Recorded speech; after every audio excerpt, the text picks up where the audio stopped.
not what we're supposed to be talking about. Dude, that's why we have the on-track... ADHD Philosopher. And that's why we have the on-track timer. I'm going to have it be like, and we stayed on track about creative process for 5 minutes.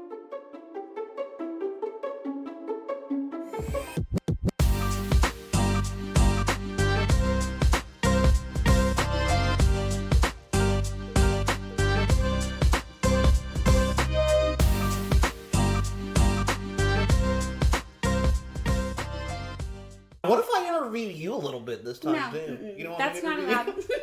No interview questions? Okay, so let's just start out. You're scared to be interviewed. I don't know what you're going to ask. She hasn't. We're dating. Preface. We live together. Dating for about... No, you gotta sit closer. I gotta sit closer? Is it not? I guess we can just start with what this whole thing is. What is it? I don't know, Teresa. What is it? My podcast idea. Yes. That we're finally getting into. That I'm getting into. 4 months later. Actually, almost a year, I would say. Of like, ever since I've met you, I felt like you would have been good at a podcast. Is that what you thought, like, when you first talked to me? Or was it not till... It wasn't till I knew you had, like, an ambition for it. But, like, you could, like, it's... Till I told him straight up is what that means. But I was like, yeah, you definitely could. And we're doing it. It's taking us... So, okay, that just reminded me. Yeah. Literally, my mind went blank for a second. Stage fright is real, and then when the cameras come on, it's different. Nothing. We're by ourselves in a living room right now. I'm telling you. And, it's something to do with the camera, because this happens to every, like, when you start acting, when I started acting. Like, I literally am blushing for no I know, reason. you got so embarrassed. I was like, so what's your show? And you're like, what is my show? That was literally my response. You're right.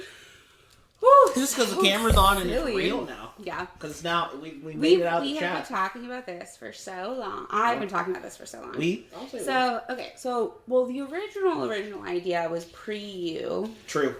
Technically, though, not long. I might have known you. But didn't you record some episodes before me of like you? Yeah. Yeah. So it was before you, but I think I knew you at that point, though. Which, I don't know, that's an interesting thing. Because that's part of the reason why I wanted you to be my first guest, right? So, we'll get back in track now. So, the idea I'm keeping my on-track timer in my head as the producer. I'm just like, we haven't even said what the show was yet. Which is the purpose Which is why it's called the ADHD Philosopher. So, basically, I decided that I wanted to have a podcast. And the way that first came about was I had some friends who would help watch my son. And I would go out when I was, single and out on the town. I'd go out, I'd come back the next morning and sit and talk with them and tell them all the stories that happened. And I am very expressive. And so apparently that was entertaining enough. And one of the guy, David, he was in like the arts film industry, right? Yeah, he was male model, yeah. Super beautiful human. But so he was the one who was like, no, you should think about doing a podcast. So he actually helped me record a couple episodes where I like talked about some things.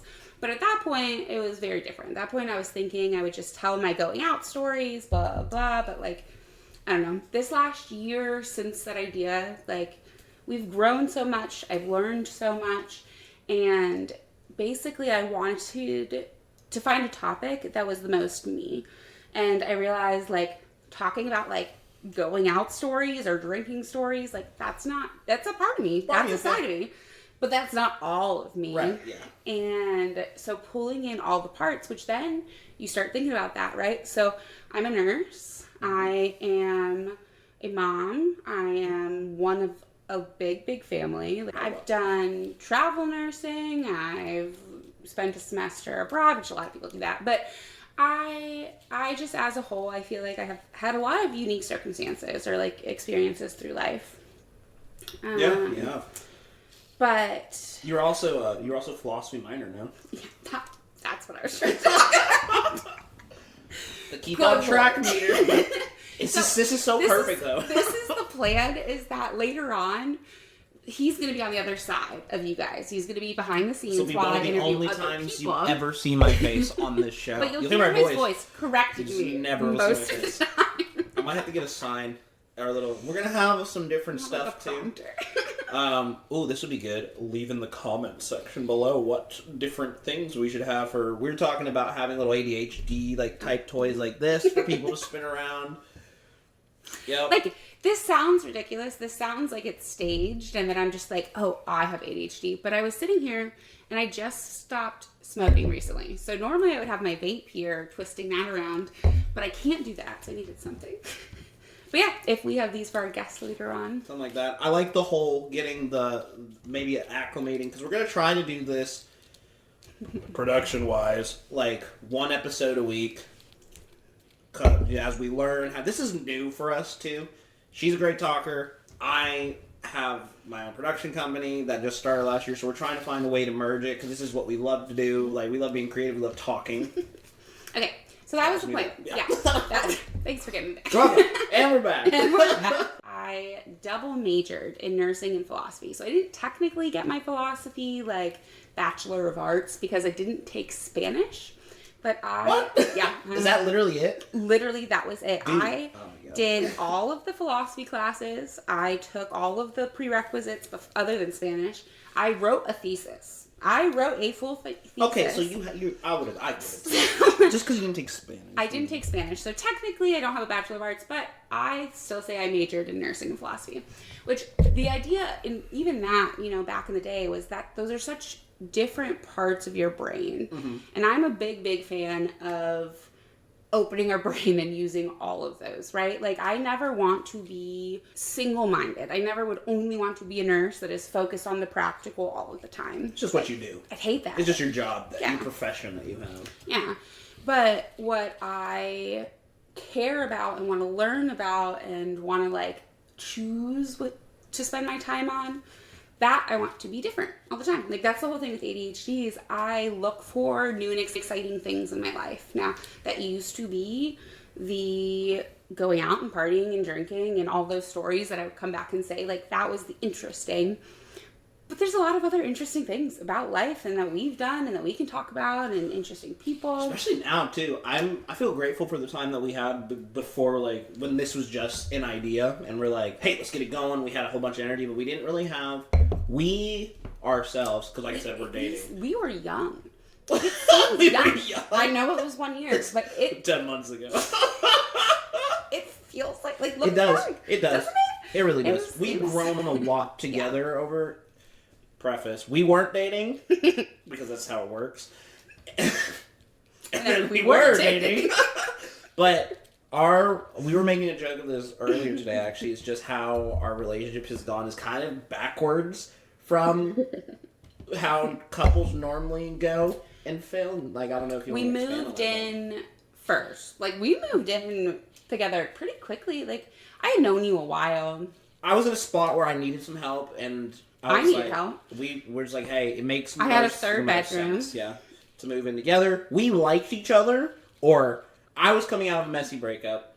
Not messy, but just a breakup. That was tough. I met Teresa at the bar that we frequent, and we started talking, our first conversation we ever had was about relationship stuff, but then we just became friends. Like, in-depth conversation about relationships, like how they function, what you look for. This is still when I had a girlfriend, though. Did you? Because remember, that was the first conversation. Then we played that whole cat and mouse game back and forth where we didn't get each other's number. I didn't know you had a girlfriend the first time I met you. The first time you ever met me. Em and I were on our, last... I feel like that's news. Really? I swear to God, I didn't know that. You're here first. Emma and I were... Her name's Emma. We were... To be fair, so that doesn't sound bad to anybody, because it sounds like... We had, ended things. She had moved out of my apartment. And, we were done, but she would still come over every now and then. Oh, yes. No, I knew that. Okay. That's totally different. Yeah. When I say I was still together with him, I still, saw her, still talked to her consistently. She would come over to my apartment almost, every Friday. Yeah. But that...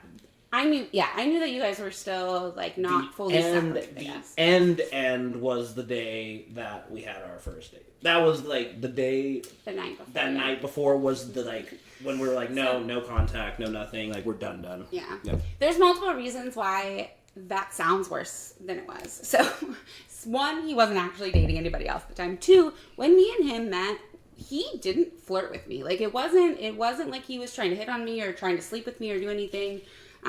We just talked. We talked and we connected. Like, literally, he came up. I was talking to, like, 2 other guys who were trying to hit on me, trying to do stuff.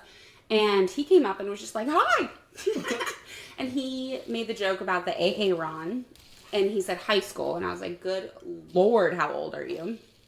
Turns out I'm 4 years older. So I totally discounted him in my head. But and she told me that multiple times. Like, as we got to know each other, told me that multiple times. But we'll get into it later. This is not what we were supposed to be talking about. Dude, that's why we have the on track. ADHD Philosopher. And that's why we have the on track timer. I'm gonna have him be like, "And we stayed on track about creative process for 5 minutes." It's like the dude. It's like the dude who's cooking the food, but he's telling a story in the back. You're like, "Well, anyway, I made risotto and whatever." It's kind of like that. Anyway, everyone, creative. We're doing it right now.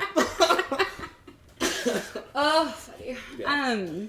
But back to it. I wasn't cheating on my girlfriend because we'd already broken up. She was still seeing me. And me and him didn't do anything. We were friends. Didn't do anything. So that first night we sat.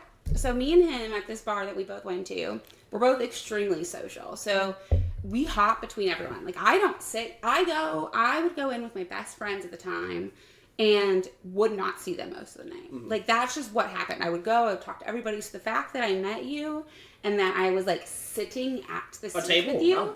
Away from everyone. We sat at the table away from everybody. And again, I don't remember even being, like, into you in a way that I was, like, trying to do anything either. We were actually, not arguing, but we're going back and forth on what we believe about, like, what men and women dynamics. It just was. It was such a, like, intellectually engaging conversation. Like, I wasn't trying to hit on you or anything either.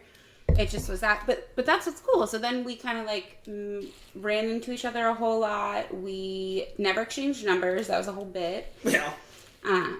Like, I would, like, see him and I'd be like, man, if only there was a way I could contact you. If only. See you next time. Yeah, and then I'd tell her, like, if you want to catch me, I'll be here on a Friday. I'd come on Fridays. And then, like, there was, at the words are hard. The time after I told her that directly, I didn't show up for, like, 3 months. I would go on different days. So mad. So he said he would be there every Friday. I didn't get his number. The last time that we had seen each other was the time that you followed me around most of the night. That sounds crazy when you say I followed you around most of the night. No, but, like, the other time... We were around each other, alright? And I was like, hey, look, Teresa. I was getting pulled everywhere because I forget who the friends were that I did just tag along that night. Yeah. I had other friends who were calling the shots. And so I was following them and Aaron was tagging along. So we both were following them. Regardless. I saw her come in. I remember this because I was leaving. And then you walked in. I always came in when he was leaving. Cause... You come in at 1 a.m. And I'd be going home because I had a job. I worked a job that... I had a job too. No, I know this, but you were like, oh no, this was actually in the hospital, so it didn't matter one day. Mm-hmm. Yeah. What were we doing?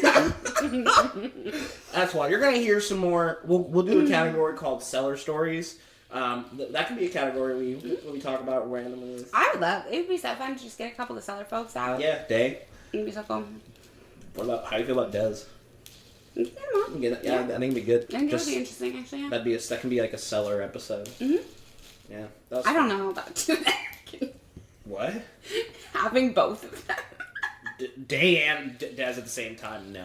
I know. Not at all. So you'll hear more about them probably on their episodes. But that's a great place. Cellar, we call it Cellar. It's called the Cellar Bar. It's just a great little bar. Call it Cellar. Because that's the name. It's just it's a great little divey place, too. It's very, very much conducive for having conversations. Pool table, dartboard. Oh, sorry. If you see me moving my head around a lot, it's because I have indigestion. And I just ate 2 bean and beef burritos, and we're layering some Pinot Grigio on top of it. Get some medicine? Nah. Okay. I might have to in a little. I'm probably going to. Brief intermission. I'm also going to refill the wine. But he's old. I'm younger than you. We just talked about that. I'm not saying I'm not old. Okay. This would probably be a good time to go into a soliloquy while I'm away. If only you had set me up better Oh, than right. say a soliloquy. Go into something. Instead, I choose. Instead of that. I choose delay tactics. Instead of that, we're just gonna yell at each other from across the room.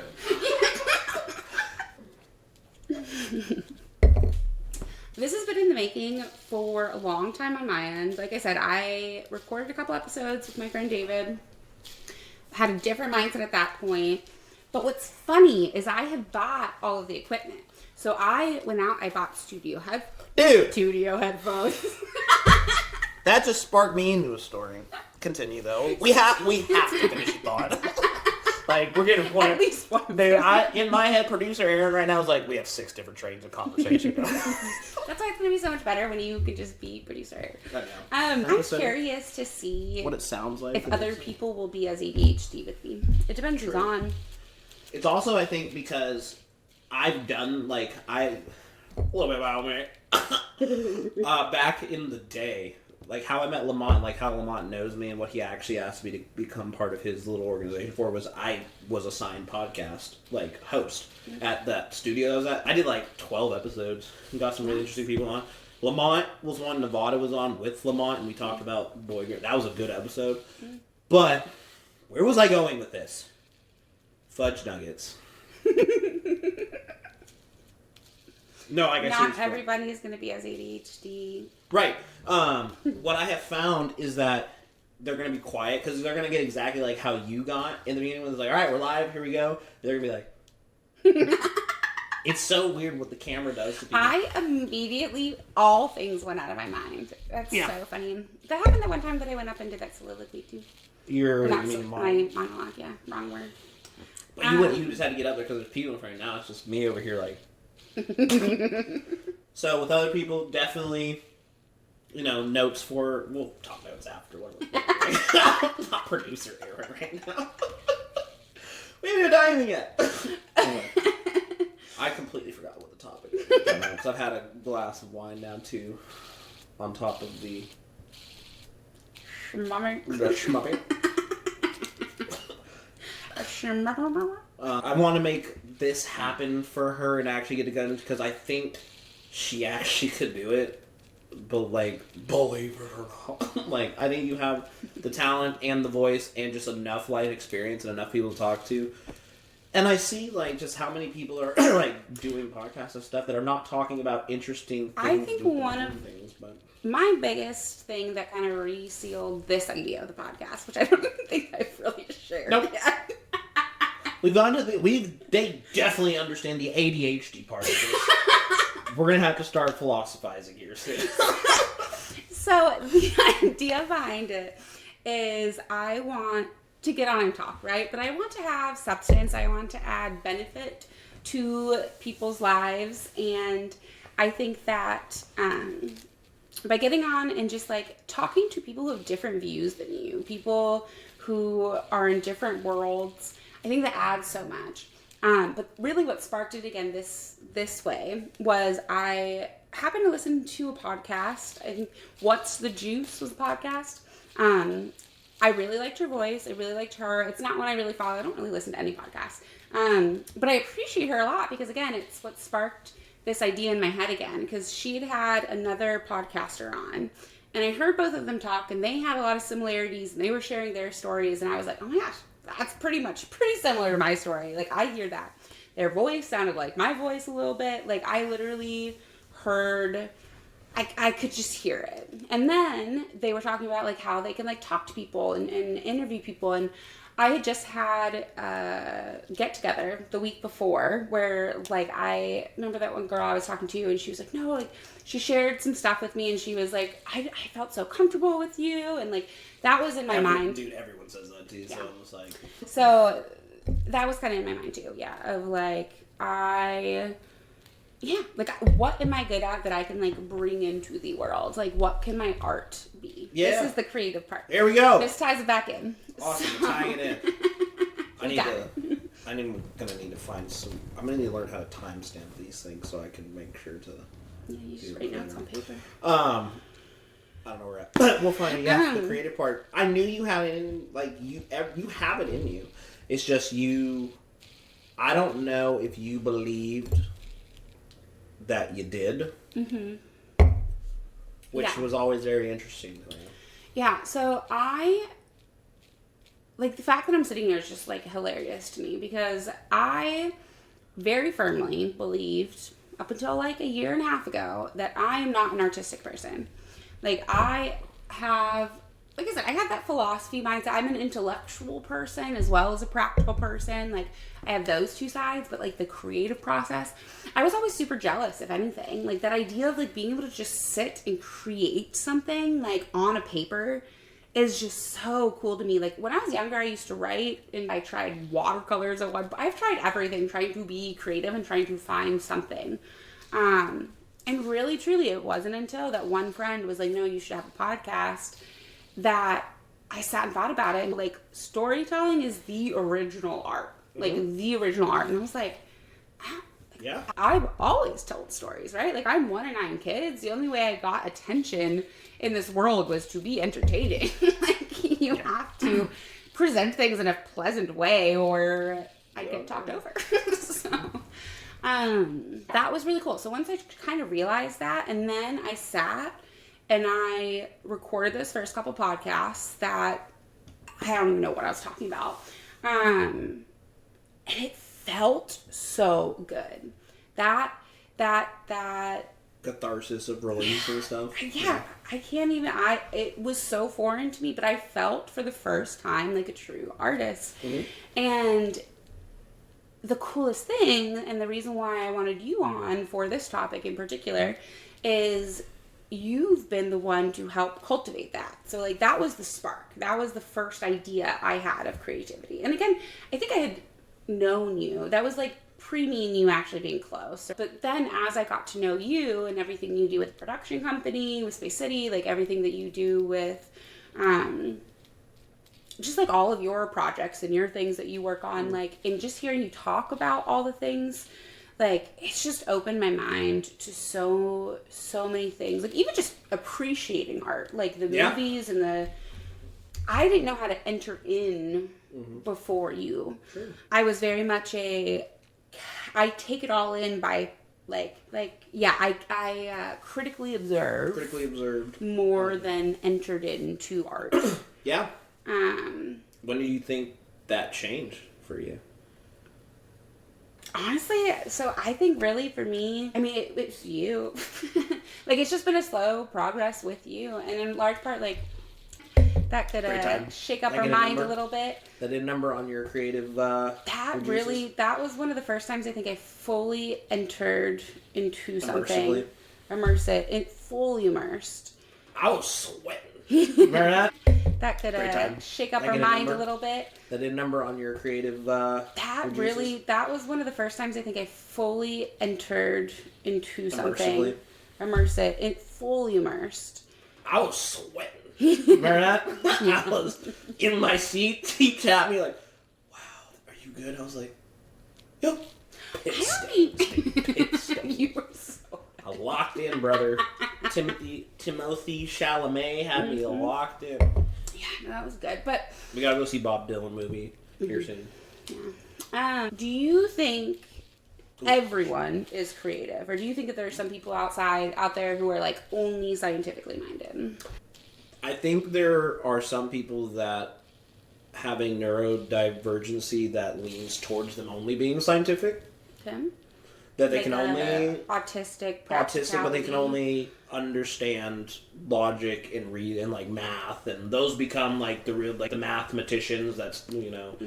But even that takes creativity now, because you have to come up with the idea to put this thing.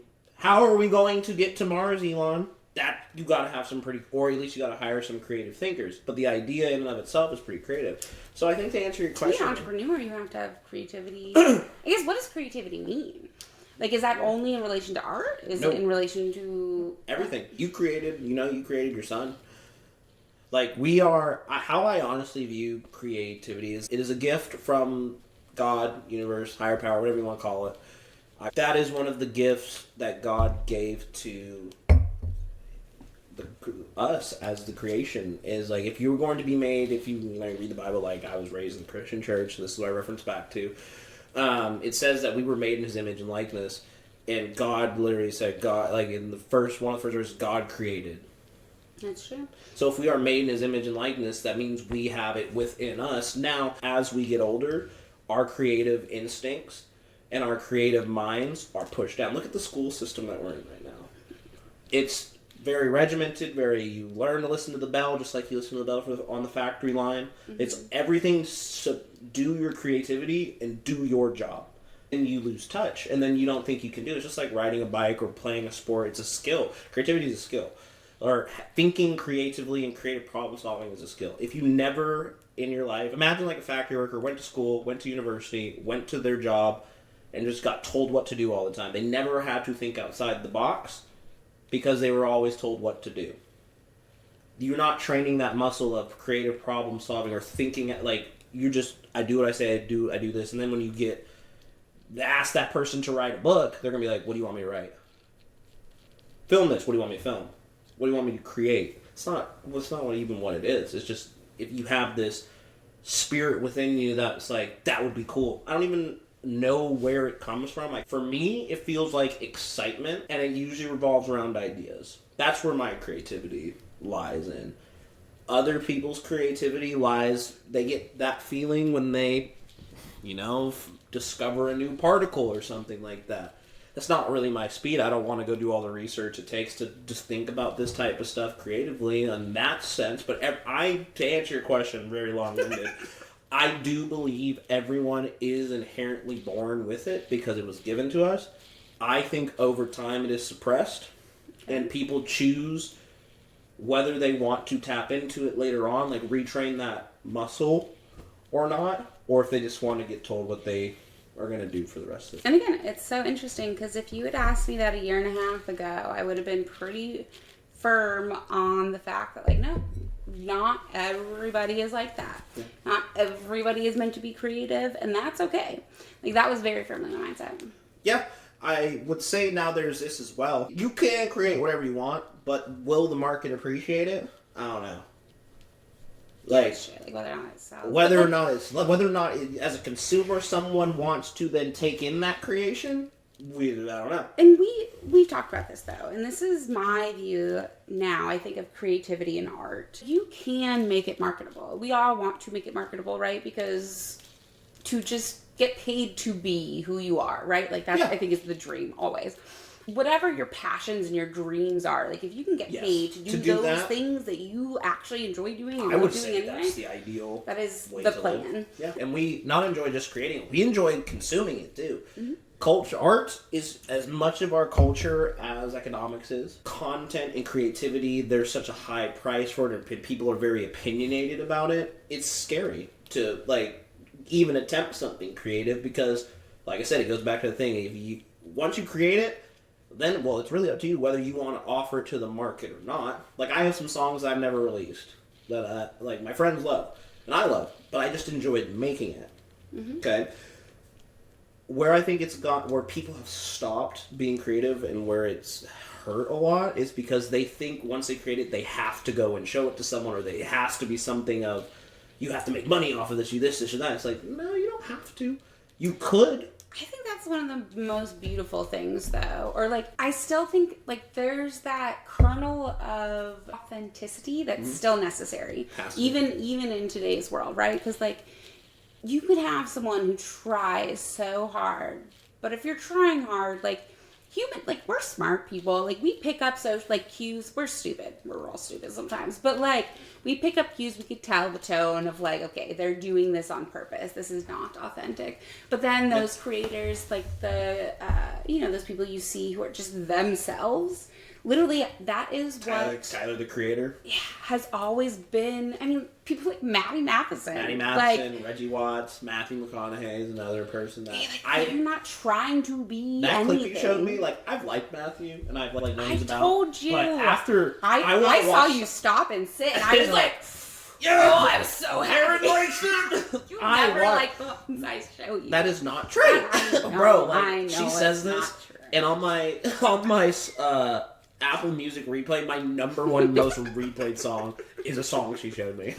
He's very, very particular with the things that he takes in, like movies and things, and I'm not. So there's things that I enjoy, and I'm like, here, watch this.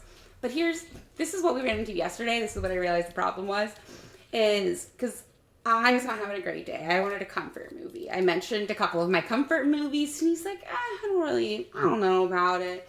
I tried to show him another one, like, ooh, do you think this would be good? And he's like, I don't know, like, you could put it on. And he would have been 100% willing to watch any of this. He would have. I know he would have. But I didn't want him to just watch them with me. I wanted him to want to watch them with me. And so, because he didn't actually enjoy them. So that's why I say, it's not that you never like what I do. I had never seen it. I was not in an area to try new things right at that moment in time. I don't know if I ever will be. But anyway, that the fact that you paused for the Matthew McConaughey, because I was trying to tell you the last couple days, no, I like him. Yeah. And you're like, yeah, no, he's cool. Right? Like, he's all the girls. You literally, your response was, all yeah, right. you and all the other girls. That's not why I like him. He is attractive, don't get me wrong. Yeah. But he has substance. And his book, Green Lights, is so... Like, that one of those stories, that story about him, how he Days got of his, Confused. yeah. That's in Green Lights. I really You would- resonated with that. I have it on audiobook. You should listen to that, actually. I think you would resonate with his entire story, actually, now that I Probably. think about it. He got into acting around this age, too. Or Yeah, I think you'd resonate with all of it. I listened to that on audiobook back when Solomon was like a baby, and I would take walks with him out by the pond, listening In to Nashville? Matthew. Or No, with here. Listening to Matthew McConaughey. Matthew McConaughey, man, he's a good... I'm telling you. He's one of those who is authentic, and he creates art for it to be art. Like, I saw, there was the YouTube video of him talking to Gordon Ramsay, and he was explaining his book. Yeah. And he was like, They cook like a you steak could tell and he was everything. like nervous. He was like, He yeah, is. I wasn't sure how people were going to like perceive That's it. the thing I just said. Everyone that's perceives exactly when it. you have to offer it up. Because But that's crazy. This is Matthew McConaughey. Like, he has such a huge fan base that he could write trash and have it be successful. The thing why he's nervous, because it's not that, because that think was about him. it. But think about it, though, too. His job is to be an actor, to be Not someone himself. else. Yeah. So when you're acting, it is art, but are you creating? You can create a scene, you can create different things together, but you are creating someone else's emotions or something else's emotions. You are not. You're And most of using the time, your own. you're not creating the character because Someone's created it for the you. writer You're did. stepping it in. You're stepping into that character.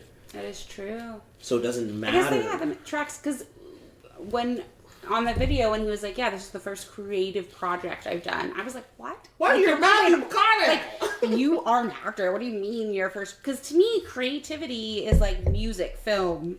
That's Yes, creativity. but that the true equals. ones are the ones that write it, the ones that produce it, the ones that create it from the creators of. You ever heard it from the guys that brought you, and then they just fill in their world with the people that fit the people they're thinking about. That's why, if we want to fix the creativity problem that's going on in this generation, I mean, we all had it at the beginning. We need to cultivate that from a young age of storytelling again. How to tell a good story from an alternative perspective. The difference between creativity and art.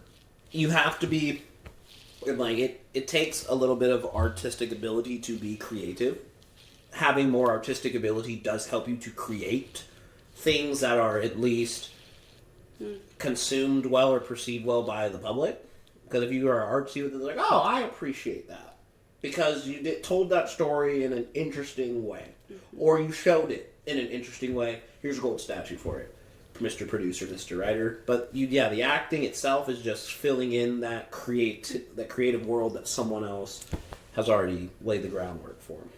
Actors are just as important to get, because they are the final piece, to get that creative vision They're the across. ones who convey that They emotion, convey like you the talk about. best, yeah. But you still have to build the world, build the characters, all that type of stuff. Which is why I want to be an executive producer one day. I want to put those things together. I want to find stories to tell. True, authentic stories are always the best. A true story is better than any story you can make up. I'm a firm believer in that. So just going around, talking, doing stuff like this, and then from there, the creative part of that is Now you have all these things you have heard or know, and then you can pick what you want to put into your own little story. Oh, it was cool how we met, but then this was cool how this person had this experience. Maybe that can go into the story because you're creating your own whatever you want. That first time I started thinking about that script, that nursing script idea, there was one night that me and Aaron were sitting here talking about something, and we came up with an idea for like a short film. And I was like, oh, I don't know what was going on that day. Like, I don't think I had taken anything. Like, I think I was chilling, and I just entered the flow. The flow state. I was in the flow state.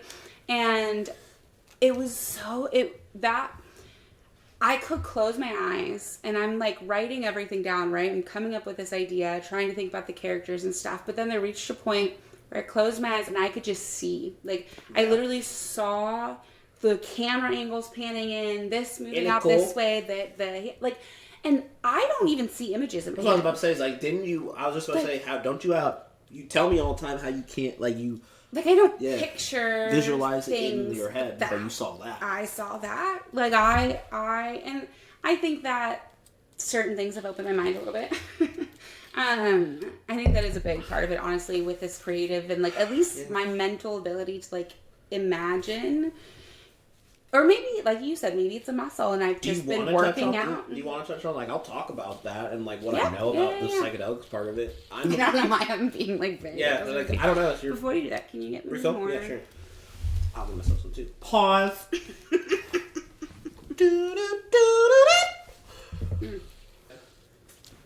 Thank you. Do you want more? No. Okay. Yours is running out. But yeah, we said at the same time. It's like we're dating. It's like we spend all the time together. Do you like? I'll talk about psychedelics and stuff. I have more analogies for it. Mm-hmm. Anything if you want to know that. Yeah. So surrounding the creative process. Yeah.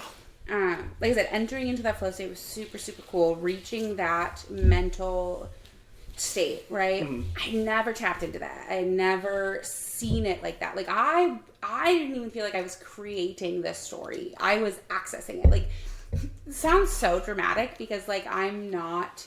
Like, it makes perfect. So, no, it literally makes perfect sense to me. Like, what you're talking about right now is why I'm smiling. It was like, yeah. But they talk about, so, like, Michelangelo, right? He's like, no. Like, I'm just carving away the pieces that aren't supposed to be here. Yep. This was already inside this marble, right? And, like, I've never felt that until this. And it's so cool. And I was, sitting there for 45 minutes that day? I got, like, 6 pages, single-spaced pages worth of ideas out and down for this. Now I just need to go back and, finish it, ADHD, and all of that. The hardest part about that creative process, though, and where people get a lot of writer's block from, now I'm playing with it, is because you get like that for a period of time, but once it leaves, if you can't access that same flow state again, it gets very hard to find inspiration. You don't even want to write, or you don't even want to keep adding to your creation. Yeah, trying to access it. So I entered that, and like I said, I don't think there was any extenuating circumstances that night. I think I just happened to enter. Yeah, we didn't. Maybe. But what do you think are the best ways to enter into the flow state? Shrooms, honestly. Okay. Like, if you want to just access it, like, super quickly without, like, having to sit there and, like, meditate, like... How much shrooms, though? Like, do you mean, like... About 2 grams. Trip shrooms? 2 grams. Because I feel like if you get to trip shrooms, then it takes away from that. It does. I'll explain psychedelics this way. You have to train yourself either, and it doesn't have to just be psychedelics, it can be through meditation, but for people like us that have ADHD where it's phenomenally hard to just sit there and have our mind be blank and access it, shrooms is very helpful. A low dose. Even the little shrooms that they sell over here that are legal now, when you can find them at any smoke shop in like California. Gummy ones, yeah. Those ones, that is a good. I would say start with that if you're like looking and you're asking yourself. That in particular, that low dose, just a little inspired. Do that. I would start with that just to get used to the feeling of your mind wandering and having these ideas. Write all of them down. And then from there, see how much you can recall when you're sober. Mm-hmm. Like, that's what I like to do. Because, like, I'm not going to get a cohesive business plan done. I've written some, like, business, like, points while trimming shrooms. And then afterwards gone through and, like, actually filled it out with, like, the steps of the layers of the plans and everything. But I'm being so all over the place. I've had, like, 3 glasses of wine now. But here's how I basically equate shrooms. It can help you look at a problem. You're normally looking at it like this, and you can only see it like this. It allows you to look at it from all different angles. It just allows you to step back. Yeah. Yeah. That's all it Step does. back. And if you can pull yourself back from it, you might start to notice, oh, there's a little something over here that I can, like, and there's a little something over here. So that in and of itself, word of caution, can get addicting, because once you can see everything that you haven't normally seen before, you can't go back. That's why I'm a big proponent on, like, you shouldn't just do psychedelics just to do them. There is a time, there is a place, there's a setting, there's an age. It's I like usually a think spiritual thing. it's a spiritual kind of, like, I've done a lot of psychedelics now, so I can usually tell when it's like I need a cleansing or I need to recenter myself, just because the world's tough. The pressures of the world, everything we go through, the stress, our own brains are trying to fucking, curse. Our own brains are trying to... Oops! Our own brains are trying to tell us we're terrible, we're not, we can't do this. ADHD, right? So to recenter myself, to realign myself with my purpose, I know I was born to enact change in a creative way, in an artistic way. I didn't know that until, I felt like I knew that my entire life, but I got distracted. Mm-hmm. I allowed myself to get distracted. What shrooms has helped me a lot with is to help recenter my vision on what I am supposed to do creatively, artistically, and how, not exactly the exact process or when it's going to happen, but just that you're supposed to do this, here's your purpose. How you're going to do that, how you're going to fulfill that, that's the other 50%. You know how they say, like, pray to God, he'll show you 50%, but then you got to walk another 50%? That's essentially what shrooms did for me. It was like, here, I know this is your purpose. You're going to have to find a way to get there, but if you can, it is already meant for you. And I know it sounds crazy, but that is what I truly believe. And now the greatest part of that is getting to create that path on how I get there. And I think a lot of people can do the same thing. They just choose not to because it's scary. Like the same thing with Matthew McConaughey, like we were talking about earlier, just scary to put yourself out there like that. You will get critiqued, whether it's genuine or whether it's just someone hating on you because they wish they could do something. They're envious of you. You'll get critiqued both ways. It is up to you to discern which one is constructive and which one is to just, shit on you. That is the hardest part about being a creative or wanting to live or be or have a career in the creative artistic field. And I think the arts, to me, like the people who create good art and are good at being creative always kind of know themselves well enough to, or I guess maybe, it's because you have to. Which came first, right? Do they know themselves well enough and that's why they're able to create because they're comfortable in themselves and that gives you the ability to create? I feel like I have a very different perspective on the psychedelics than you do. I appreciate them a lot. Like, I think that they're extremely beneficial. Like, back in the 70s, studies on the mushrooms, on the LSD, like, these things have been studied and they're found to have a lot of good benefits, right? The problem is that then when they were made illegal, the way we have access to them, people tend, I feel like, to overdo them. And then it becomes like a party thing. And if you do too much of these things, it's not going to be, or I guess I view it as, it's going to be more of a high and less of a otherwise. Psilocybin is already naturally produced in the brain, and it does have a lot of benefits creatively for you, but people do use it for the wrong reasons. That's why I'm very, like I said, I'm not advocating, like, go do this, go do that, because it's not something to be played with, honestly. Yeah. If I'm just being so for real, like, it's something to take seriously. It can be a tool, but I think it can be it's a tool. Like it is a tool. Scalpel. It's like fire. Right? It's like fire scalpel. Has the ability to make surgical cuts. Fire's ability to warm your soul, to give light, give love, but also its But ability if to you give a burn scalpel to a 2-year-old, you're gonna have some problems. If you light your house on fire, Don't give shrooms to 2-year-olds. That's what we learned. how I enter into it now more creatively is, honestly, music. I have a certain music selection that just automatically just like it Yeah, gets I have me into certain it. songs that can get, because I feel like, so have I enjoyed all of the experiences I've had with shrooms? No, not necessarily. Do I think as a whole it has been beneficial for me? Absolutely. Yeah, I do. I think it can do a lot for me. It's not like it's not fun. I wouldn't classify for me now that I've worked through a bunch of my stuff that would make me feel bad about myself and limit me from having fun. Now there's still stuff I think about, obviously, that is like I still want to work on this and that, but like overall view of myself is not I hate myself anymore. So I am able, or I'm not even at a point where I dislike myself. Baseline, like I am happy where like I'm at. Obviously want to grow, not satisfied with like I'm happy but not satisfied. I'm happy with myself. I know a person needs to grow. I make a ton of mistakes. I'm going to continue to make mistakes, hopefully less over time, because I'm not going to sit here and say that I'm a person that's going to make mistakes. I'm going to continue to make a ton. No, I don't want to be that person. I've made mistakes. I'm still going to make mistakes, but I want to make less mistakes as I get older. Mm-hmm. Does that make sense? And I think that's why I'm able to have a little more fun on shrooms now. That is part of it. I think because they're not fun. Like if you go into it with all the like, you got to think about it. It's all that baggage that you haven't like you feel subconsciously just made consciously right in front of you. And again, that's the difference too. Like I grew up thinking I didn't have emotions. Yeah. Like I didn't process a single emotion at all. I think until I was like 22. It's a long time. So you got a lot. And I've worked through a lot on my own, and I've done a lot of things. And the other thing that's interesting about getting into that flow state, right? So I think that shrooms helped me recognize it. Sure. I think that's maybe what it did more so. It helped me understand what it was. I think I've accessed it. I think I've touched it with other things, but I didn't understand it. Yeah.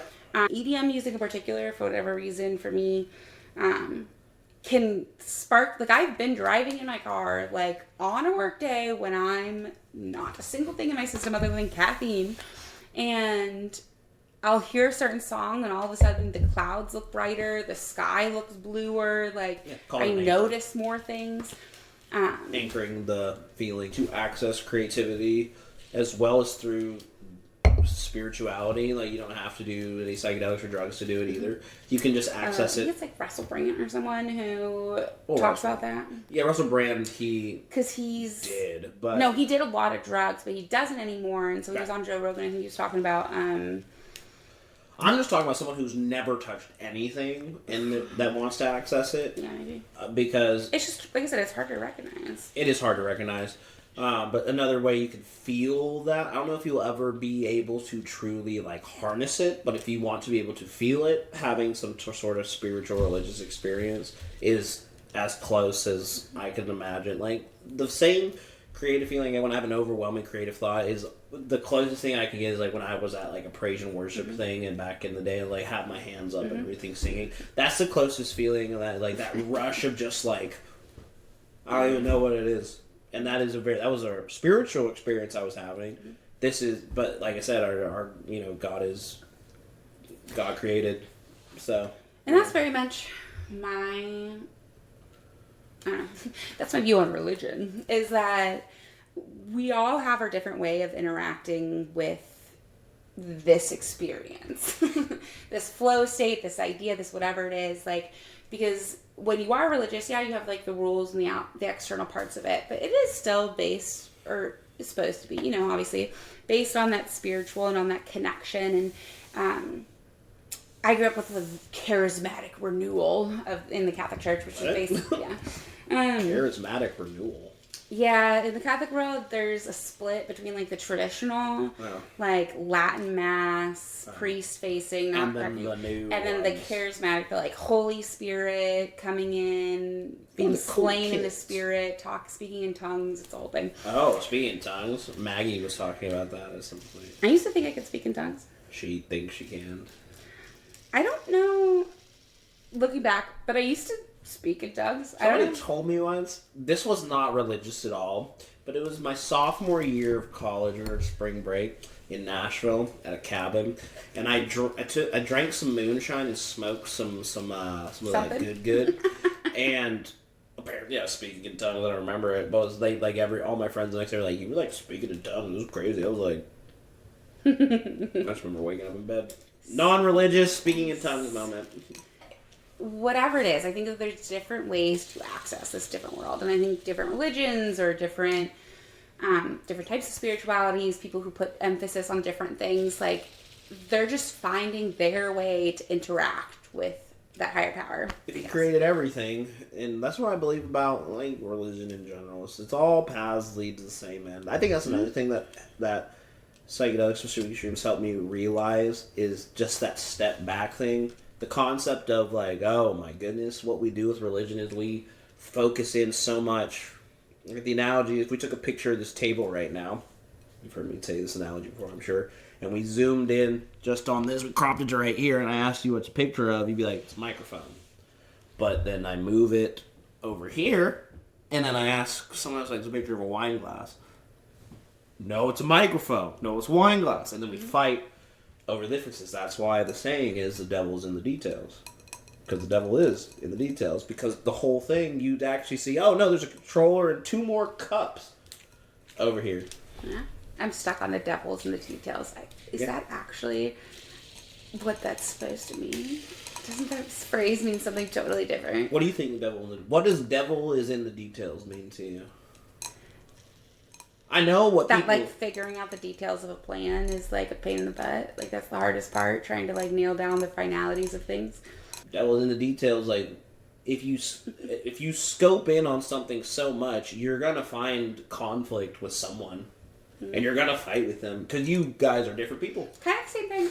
I saw a TikTok recently that was talking about relationships, and it was like, if you're thinking about being unhappy in a relationship and you're trying to look in on your relationship too much, you're going to find something wrong always. Yeah. Like, you're going to find the bad. But the only way relationships really thrive is if you just step back and let them be sometimes. Like, there's a time to fix it, there's a time to work on it, but, like, you just have to let it be. I think that saying has multiple meanings that we're discovering. I think colloquially, that's a hard word.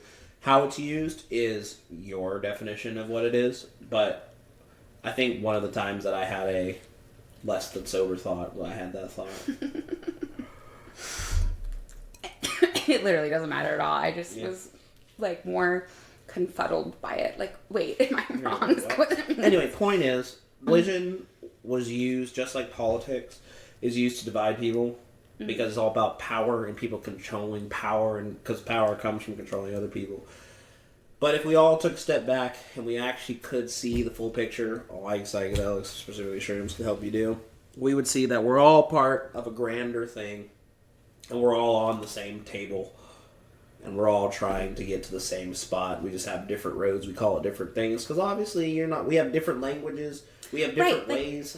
It makes sense. Of course, there are so many different religions in the world. The idea that there could be one way of interacting with a higher power that everybody from all these different cultures, all these different parts of the world, all these different ways of looking at life could all find the same way to interact with that higher power, like that would be insane if that were actually true. And also, a lot of these stories have similarities, like, with each other. Like, a bunch of different religious stories have a lot of similarities. It's just told in slightly different ways or translated in different ways.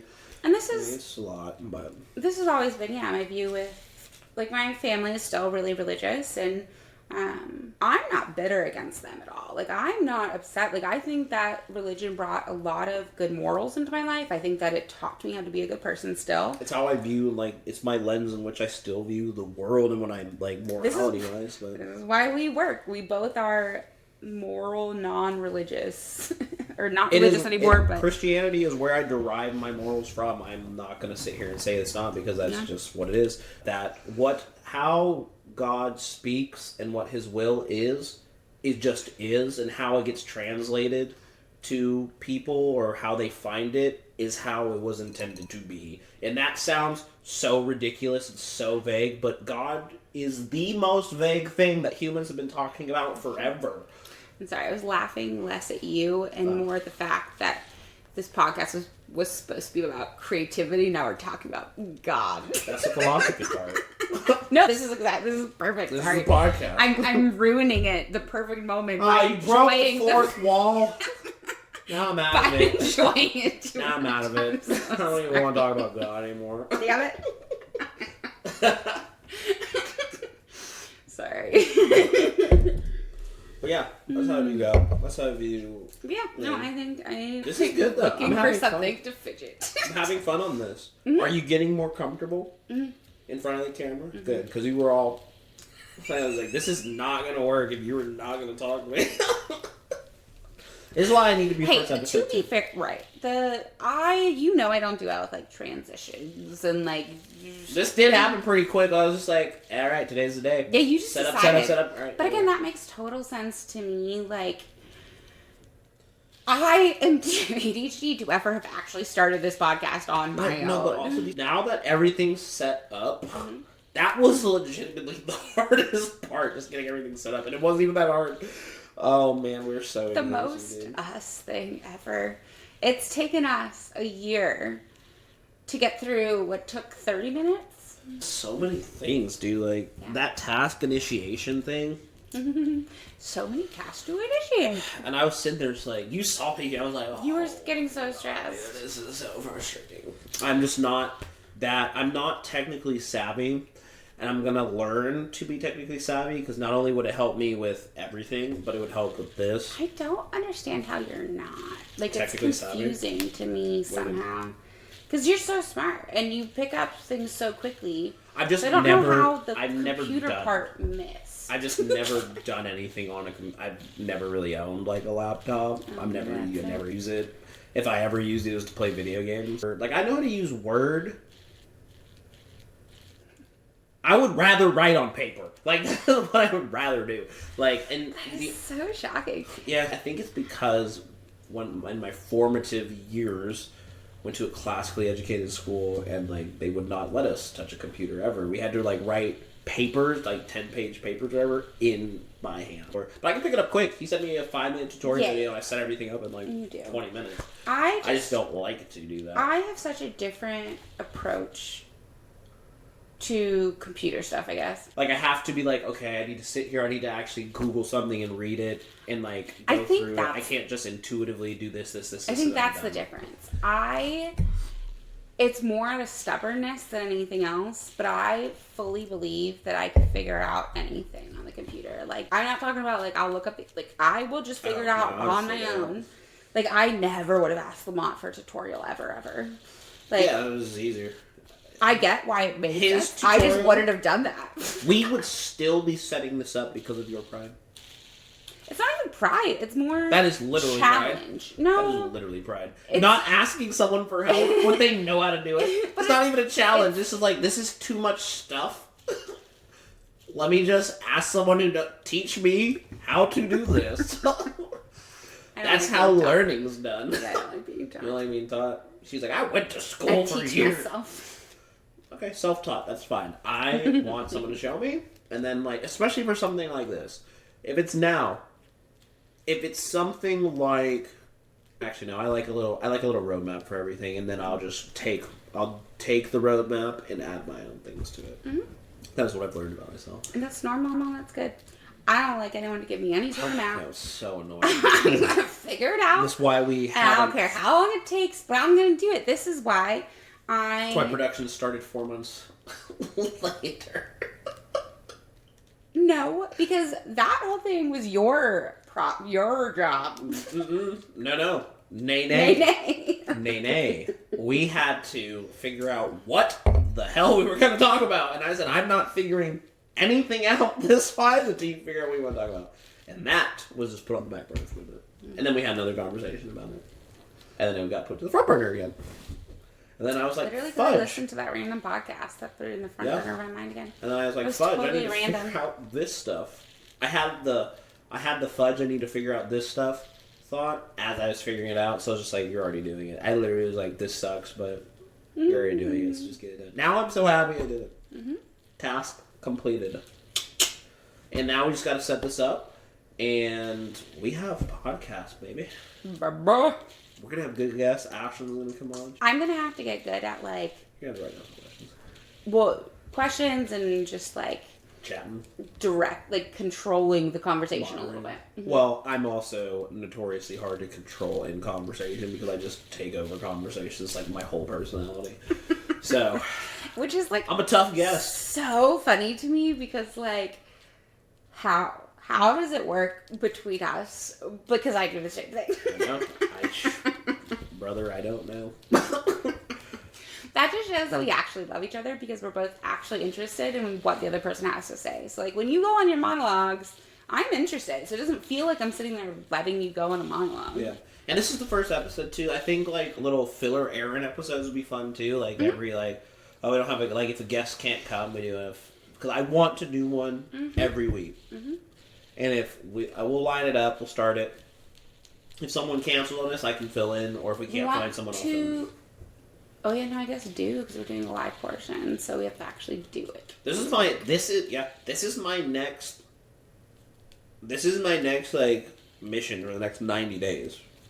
Like, is to get the traction of this going. I think if I have any final questions for you. So creative process wise, we think that there are certain substances that can help access it. It's not necessary. Can't do meditation or other type of things. That would take longer. If you want the instant peeking over the wall, I've used this analogy with you. There's a wall. We're all on this side of the wall. On the other side of the wall is a magical wonderland. Okay? Meditation is a skill that takes years to master and practice, but once you do that, you have the ability to look through the wall to the other side of the magical land whenever you want, whenever you meditate. What psychedelics helps is it gives you a ladder, you put it against the wall, you get to climb up, and then you get to climb down on the other side of the wall and go play in it. For a little bit, but then you get back on the ground. Then you have to come back because then that magical wonderland just starts to disappear. And the wall gets pushed a little further, so then you gotta go a little deeper into yourself to see it. Yeah. I think there's a lot of different ways. I think that everybody could be creative, but what that creativity looks like is different. I think that it can be artistic, but not all creativity is art. Mm-hmm. That's what I learned today. Yep. Or other way around, not all art is creative. I was like, is not all. Oh yes. Yeah. Because creativity, you have to be artistic. It's not all creativity is art, and not all art is creativity. They're both separate. You can be creative and non-artistic. They're one of these. Do you guys know what I'm talking about? You look like you're sucking a dick right now. I'm clipping that. I'm so glad I'm the editor. I'm clipping that. No, you know what I know? No, I am not familiar at all. I am not familiar with that. That is something we do not share. You know the pie graphs, the overlapping pie charts. The Venn diagram? Yes. Not a penis in your face? Stop doing that. Oh my gosh. I'm clipping. I know what our first TikTok video is going to be. Oh no. Oh yeah, the Venn diagram. Do you remember what the point was? The art and creativity are a Venn diagram. It is. That is absolutely true. And on that note, hey, we did it. Okay. I think the final thing that I would like to say is just thank you. Like, I really do think that you've opened up a whole different part of the world and of life, and like that feeling of like sitting and doing a podcast, that feeling of like sitting and tapping into that creative idea that I had, or that, that script idea. Like, yeah. Thank you for being open to it. A lot of people are not open, or they'll hear it, and rarely ever does the idea leave the group chat, is what I say. Mm-hmm. There's a bunch of people that talk real well and have a lot of great ideas. Not a whole lot of people ever do the necessary steps. Just have to do them. Gotta do them. I'm glad we're doing it. Try to be yourself. That is going to be the most... Be creative, be yourself. Creative.